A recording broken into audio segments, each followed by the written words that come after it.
ఇది ఇంకా ఇంపార్టెంట్. ఇందాక నేను చెప్పాను మీకు బీసీసీఐ, ఐసీసీ, అట్లాగే ఇక్కడ కూడా ఎఫ్ఎంఎస్సిఐ, ఎఫ్ఐఏ అని ఉంటాయి.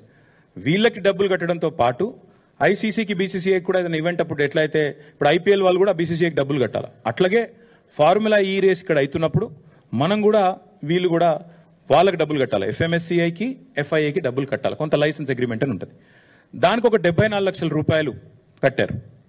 కట్టిన తర్వాత విచిత్రం ఏంటంటే ఎప్పుడైతే రేస్ క్యాన్సిల్ అయిపోయిందో, ఇది మీరు చూడాలి, ఇది ఎప్పుడైతే రేస్ క్యాన్సిల్ అయిపోయిందో, అయిపోయిన తర్వాత ఎఫ్ఐఏ వాళ్ళు అంటే ఫెడరేషన్ ఆఫ్ ఇంటర్నేషనల్ ఆటోమొబైల్ వాళ్ళు ఆ డబ్బులు ఎఫ్ఎంఎస్సిఐకి పంపించేసారు. రేస్ క్యాన్సిల్ అయింది, ఈ పైసలు మాకు అవసరం లేదు అని చెప్పి 74 లక్షల రూపాయలు లేకపోతే ఏదో మొత్తం అమౌంట్ కరెక్ట్లీ నాట్ నోన్ పంపించిగో ఆ ఈమెయిల్. ఇది ఎఫ్ఐఏ నుంచి ఎఫ్ఎంఎస్సిఐకి పైసలు పంపించేసారు వాపస్. Federation of motor sports club in ఇండియాకు పైసలు కూడా వాపస్ ఇచ్చారు. వీళ్ళు ఇప్పటికి 20 సార్లు దానకిషోర్ గారిని అడుగుతున్నారు, బాబు ఈ పైసలు వాపస్ తీసుకో, మీ డబ్బులు మీరు వాపస్ తీసుకోండి అని అడుగుతున్నారు. వీళ్ళు సమాధానం లేదు. ఎందుకు ఇదంతా ఎందుకు అంటే వీళ్ళ ఎజెండా ఒకటే, ఏదో జరిగింది. ఏం జరిగింది ఇందులో? నాకు నిజంగా బిగ్గెస్ట్ జోక్ ఎక్కడ అనిపిస్తుందంటే ఏసీబీ అట, ఏసీబీ కేసు అట. ఇలా కరప్షన్ ఎక్కడ ఉంది ఇప్పుడు మీరు చెప్పండి నాకు. 55 కోట్లు మనం కట్టినాం, కట్టిన డబ్బులు వాళ్ళకు ముట్టినాయని వాళ్ళు చెప్తున్నారు. లైసెన్స్ డబ్బులు వాళ్ళు వాపస్ ఇచ్చినామని వాళ్ళే చెప్తున్నారు. ఇది ఏది కూడా గవర్నమెంట్ బయట పెడతలేదు. ఇవన్నీ దాచి దొంగ కేసు పెట్టి ఏదో జరిగింది నేరం, ఏదో అన్యాయం జరిగింది అని బట్టగాల్చి మీదేసే ఒక లత్కోర్ ప్రయత్నం రేవంత్ రెడ్డి ప్రభుత్వం చేస్తున్నది. ఇది మా వాళ్ళకు తెలవాలి. ముఖ్యంగా మా తెలంగాణ ప్రజలు ఎవరైతే, సోదరులు ఎవరైతే మమ్మల్ని గెలిపించినరో, ఎవరైతే ఇవాళ మమ్మల్ని ప్రధాన ప్రతిపక్షంగా కూర్చోబెట్టినరో వాళ్ళకి తెలవాలి. See, let me ask you, you guys should know this. This is a straightforward equation. HMDA account Indian Overseas Bank లో ఉంది.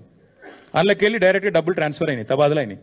ఇండియన్ ఓవర్సీస్ బ్యాంక్ అనేది నేషనలైజ్డ్ బ్యాంక్, అదేం ప్రైవేట్ బ్యాంక్ కాదు, చిన్న చిత్క బ్యాంక్ కాదు. వాళ్ళు ఏది చేసినా వాళ్ళు 100 ట్రాన్స్ఫర్లు చేస్తారు. ఆర్బీఐ, ఇంకో బీఐ, అన్ని బీఐల పర్మిషన్లు తీసుకునే చేస్తారు. డబ్బులు హెచ్ఎండిఏ, మాకు హెచ్ఎండిఏ యాక్ట్ ఎంపవర్స్ అస్. మున్సిపల్ అడ్మినిస్ట్రేషన్ డిపార్ట్మెంట్తో అగ్రిమెంట్ ఉండింది, డబ్బులు పంపాము, డబ్బులు ముట్టినాయని అక్కడ ఆయన చెప్తున్నాడు. తర్వాత లైసెన్స్ ఫీజు కూడా వాళ్ళు క్యాన్సిల్ అయినాక వాళ్ళు వాపస్, ఇప్పుడు ఎవరి వల్ల క్యాన్సిల్ అయిందో కనబడుతూనే ఉంది మీకు. వీళ్ళు చేతగాంతనం వల్ల వీళ్ళకి స్పోర్ట్ అర్థం కాదు, వీళ్ళకి కాన్సెప్ట్ తెలియదు కాబట్టి వీళ్ళ తెలివి తక్కువతనం వల్ల రేస్ పోయింది. పోయిన తర్వాత ఇవాళ నిజంగా చెప్పాలంటే ఎవరైనా కేసు ఎవరి మీద పెట్టాలండి? రేవంత్ రెడ్డి గారి మీద కేసు పెట్టాలి. ఎందుకు? ఒక ఇంత అద్భుతమైన రేస్ను హైదరాబాద్ కాకుండా చేసి, ఇండియాకు కాకుండా చేసి, ఇండియాను ప్రపంచవ్యాప్తంగా బదనాం చేసినందుకు, ఇజ్జత్ తీసినందుకు ఆయన మీద కేసు పెట్టాలి.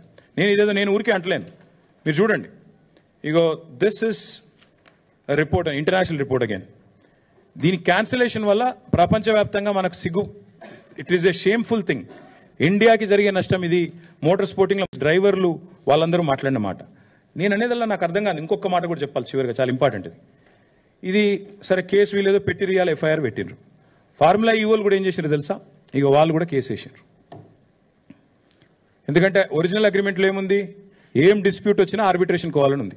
అందుకే వాళ్ళు ఏం చేసిండ్రు, వీళ్ళు ఇంటర్నేషనల్ చేంబర్ ఆఫ్ కామర్స్, అక్కడ వాళ్ళు ఆల్రెడీ ఆర్బిట్రేషన్ కూడా ఫార్ములా ఈకి ఎంఎన్యూడి డిపార్ట్మెంట్ మధ్యన జరుగుతున్న ఈ తగాదా తేల్చండి. ఎట్లా అయితే మాంట్రియాల్కి సంబంధించి ఇందాక నేను చెప్పాను మీకు, మాంట్రియాల్ ఇది మీరు చూడండి, మాంట్రియాల్లో కూడా ఇట్లే రేస్ క్యాన్సిల్ అయింది. క్యాన్సిల్ అయినాక మరి ఫార్ములా ఈ వాళ్ళతో లిటిగేషన్ పోయినరు. ఆఖరికి $3 మిలియన్ లిటిగేషన్ సెటిల్ అయింది. అట్లాగే సెటిల్ చేయాలన్న ఉద్దేశంతో హరీష్ సాల్వే అనే ఒక ప్రముఖ లాయర్ ఉంటారు. ఆ లాయర్ని పెట్టుకొని వీళ్ళు లండన్ నుంచి వీళ్ళు ఈ ఆర్బిట్రేషన్ ప్రొసీడింగ్స్ కూడా వీళ్ళు స్టార్ట్ చేశారు. ఇది ఏది చెప్తలేదు ప్రభుత్వం. ఫార్ములా ఈవోలు వీళ్ళ మీద కేసు పెట్టింది చెప్తలేరు, పైసలు అడుగుతుందో చెప్తలేరు, ఎందుకు రేసు పోయిందో చెప్తలేరు, ఆ పైసలు నిక్షేపంగా ఉన్నాయి, మొదటి 2 ఇన్స్టాల్మెంట్లు అక్కడనే వాళ్ళ దగ్గర ముట్టినాయి అని వాళ్ళు పంపిన రిసీట్లు చూపెడతలేరు, 3వ ఇన్స్టాల్మెంట్ మీరు కట్టలేదు కాబట్టి రేస్ క్యాన్సిల్ అవుతుందని చెప్తలేరు. ఆఖరికి ఎఫ్ఎంఎస్సిఐ దగ్గర వచ్చిన పైసలు, వాపసు వచ్చిన పైసలు అవి తీసుకుంటందుకు కూడా వీళ్ళు ముందుకు వస్తలేరు. This is the fact of the matter. ఇందులో ఇప్పుడు కరప్షన్ ఎక్కడుంది, కాకరకాయ ఎక్కడుంది, కేసు ఎక్కడిది, మన్నెక్కడిది నాకైతే అర్థమైతలేదు. ఇక మీకేమైనా అర్థమైతే నాకు తెలియదు. కానీ ఇలా ఏసీబీ అట. ఏసీబీ అంటే ఏంటంటే యాంటీ కరప్షన్ బ్యూరో. కరప్షన్ లేనప్పుడు ఏసీబీ ఎడికి వస్తుంది?